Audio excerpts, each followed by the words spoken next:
कंहिं ज़माने में हिकिड़ो बादशाह हूंदो हो जंहिंखे औलाद कोन थींदो हो। पोइ घणनि ॾींहंनि बाद कंहिं दरवेश जी दुआ सां हिकु धीउ ॼायसि त समूरी बादशाही में शादमाना थी विया। हिकिड़ी सिकी लधी धीउ, ॿियो सदा सुहिणी, सो राणी ऐं बादशाह मथां साह पिया छॾींदा हुआ। छोकिरी अॼु नंढी सुभाणे वॾी वेही सुरो वण वांगुरु वधंदी ऐं ॾिसंदे ॾिसंदे मुखड़ीअ मां हिकु बेबाह गुल बणिजी वई। धीउ धण आहे, तंहिं करे जीअं वधी भी त माइटनि खे उल्को थिए। बादशाह जे पंहिंजी धीअ सां अहिड़ी मोहबत जो बाहि त खेसि सारी उमिरि घर में विहारे छॾे।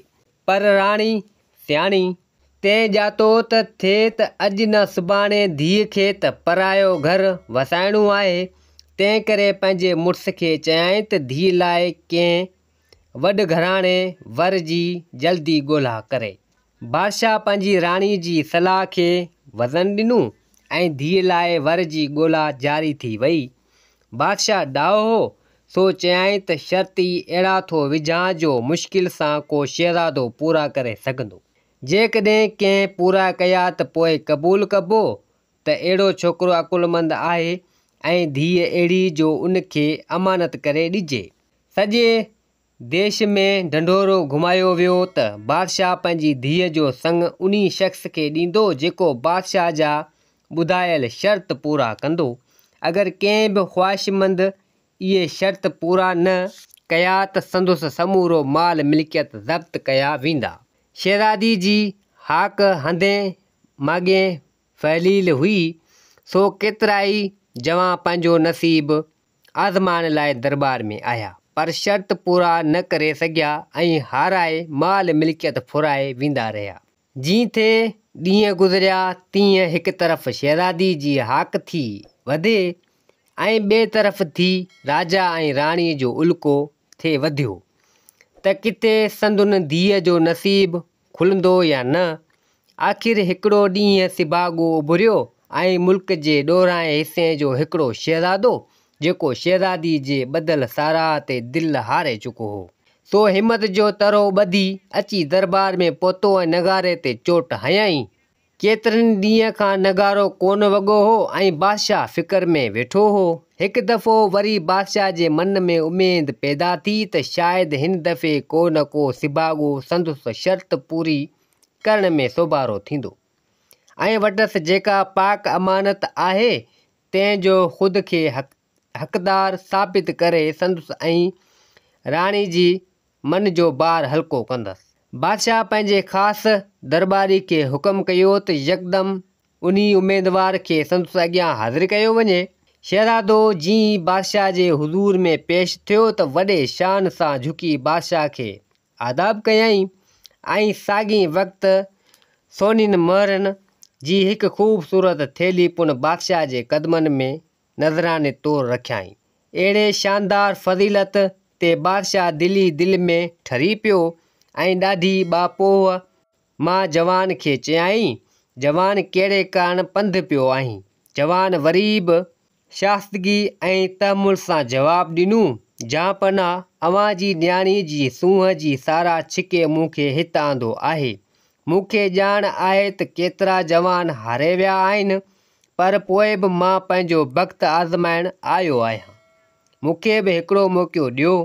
ॿुधायो त कहिड़ा शर्त आहिनि जेके पूरा करे अव्हां जी शहज़ादी जो हथ में वठां।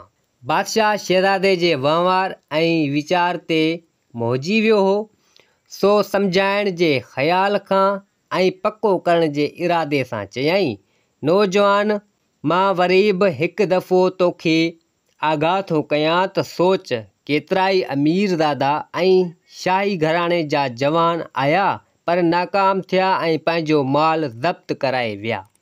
सो तोखे 3 ॾींहं सोचण लाइ थो ॾियां, भल सोच वीचार पोइ अचु। शहज़ादे अटल इरादे सां चयो, जीअंदा क़िबला, मां सभु सोच वीचार करण खां पोइ त हेॾे पंध तां कोई आयो आहियां, मतिलबु त आयो आहियां। मुंहिंजे लाइ हींअर सिर्फ़ु हिकु ई सोच आहे त अव्हां जा ॾिनल शर्त पूरा करियां। अव्हीं कर्म फरमाए शर्त ॿुधायो। बादशाह ॾिठो त शहज़ादो बिल्कुलु ई पके इरादे जो मालिक आहे, तंहिं करे चयाईं, जवान तुंहिंजी हिमत दाद क़ाबिल आहे। हाणे ॿुध, पहिरियों शर्त इहो आहे त तूं जेका ॼञ पाण सां आणींदे तंहिं में को बि शख़्स अहिड़ो शामिल न हूंदो जंहिंजे मथे ते हिकिड़ो बि अछो वार हूंदो। ऐं ॿियो शर्त आलीपना। जवान उतावलो थी पुछियो, बहितर आहे त पहिरीं तूं पहिरियों शर्त पूरो करीं ऐं तंहिंखां पोइ ॿियो शर्त तलब करीं। बादशाह ईअं चई दरबार बरख़वास्त कई ऐं शहज़ादो पंहिंजे शहर पहुतो। तॾहिं ॿिया मिट माइट यार दोस्त त उहे चूंडे खयाईं जिन जे मथे ते हिकु बि अछो वार कोन हो।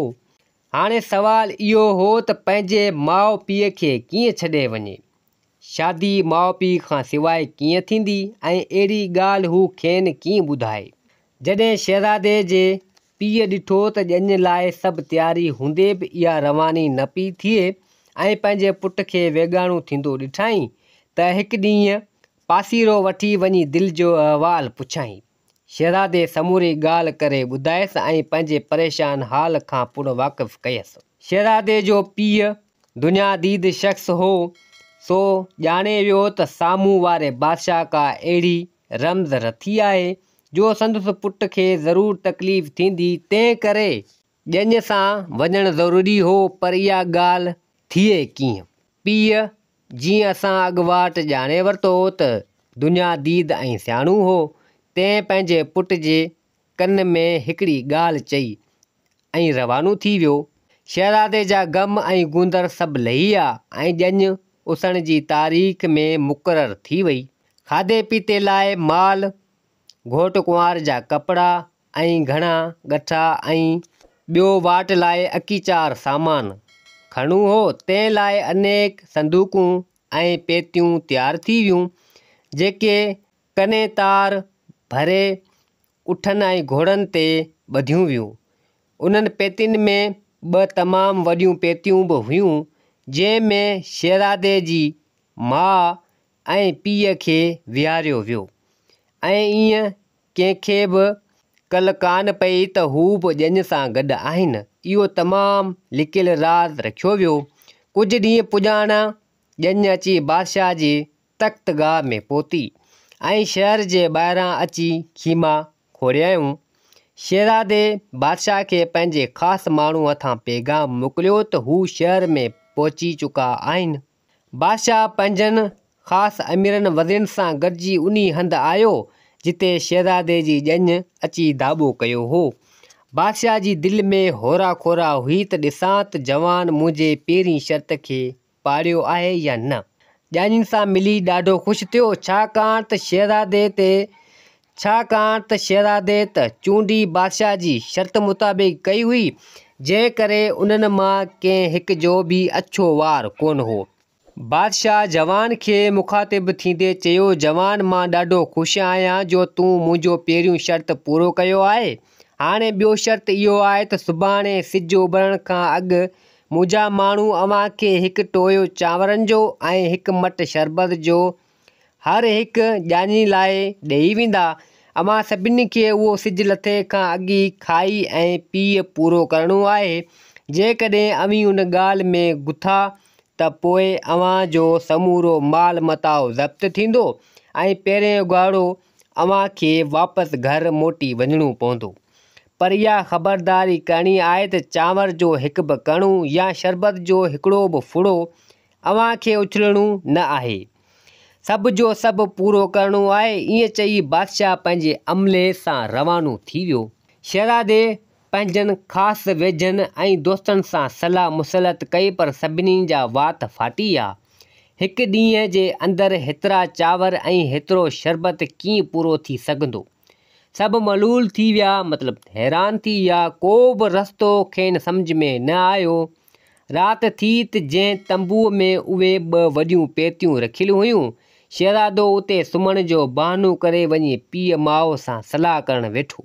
प्रिंस चयसि, पुट को बि फ़िकुर न कर, छा कर जो हिकु वक़्तु सिर्फ़ु हिकु टोयो चांवरनि जो तयारु कराए, पोइ हर हिकु ॼाणीअ खे हिकु वक़्तु सिर्फ़ु हिकिड़ो गिरह चांवरनि जो खाइण लाइ ॾे। सॼो ॾींहुं ईअं दोहिराईंदो हल। धणी कंदो त सभु ख़ैरु थी पवंदो। साॻी तरह हिकु वक़्तु सिर्फ़ु 1 मिंट शरबत जो खोल हर हिकु ॼाणी खे हिकु वक़्तु सिर्फ़ु 1 ढक पीअण लाइ ॾे त तुंहिंजा सभु कम रास थी पवंदा। बसि पोइ त हैरत थी वई। सॼो माल शाम थियण खां अॻु ई ख़लास थी वियो ऐं साॻी वक़्तु सभु को सिरो पे नज़र आयो। जीअं सिजु लहण ते हो त बादशाह वरी बि पंहिंजे चूंड अटाले सां अची कैंप भेड़ो थियो। खेसि पक हुई त शर्त त पूरो कोन थियो हूंदो ऐं जो तो पंहिंजा घोड़ा भराए वापसि मोटे। पर ॾिसण सां संदुसि ताक लॻी विया। न को चांवर जो दाणो ऐं न को शरबत जो फुड़ो बचियलु हो। ऐं वधीक अजब जी त इहा ॻाल्हि हुई जो सभई ॼाणी चाक चङा भला कंहिं ते बि को असरु कोन थियो हो। बादशाह ॾाढो ख़ुशि थियो। जवान खे भाकुर में वठी चयाईं, तूं बराबरि मुंहिंजा शर्त पूरा कया ऐं मुंहिंजी धीअ सां शादी जो हक़दारु आहीं। वचन मूजिबि तुंहिंजी शादी शहज़ादी सां धाम धूम सां कई वेंदी। पर मुंहिंजे मन में अञा बि हिकु अणतण रहिजी वई आहे त कंहिं बि बुज़ुर्ग खां सवाइ तो मुंहिंजो ॿियो शर्त कीअं पूरो करे सघे। अवां में अहिड़ो कहिड़ो शख़्स आहे जो मथे ते अछो वार न हूंदे बि एॾी सियाणप जो मालिक हुजे। शहज़ादे मुश्की ॾिनो खेसि उन तंबूअ में वठी आयो जिते 2 वॾियूं पेतियूं रखियलु हुयूं। ॿिन्हीअ जा ढक लाहे पंहिंजे पीउ ऐं माउ सां संदुसि वाक़फ़ियत कराईं। बादशाह ॿिन्हीअ सां ॾाढी मुहबत सां मिलियो ऐं खेनि मुबारकूं ॾिनाई। थोरनि ॾींहं खां पोइ ॾाढे शान शौक़त सां शादी थी गुज़री ऐं अमानत हक़दार खे मिली। शहज़ादो पंहिंजी वञी वठी वतन वरियो ऐं ॾाढे मौज मज़े में गुज़ारण लॻो। दोस्तो, ही कहाणी पंहिंजी पुॼाणी ते पुगी। उमेद आहे त ही कहाणी तव्हांखे पसंदि आई हूंदी। वरी मिलंदासीं ॿी कहाणी सां गॾु। मुंहिंजे चैनल खे सब्सक्राइब, वीडियो खे लाइक ज़रूरु कंदा। जिते हुजो आबाद हुजो। अल्लाह हाफ़िज़।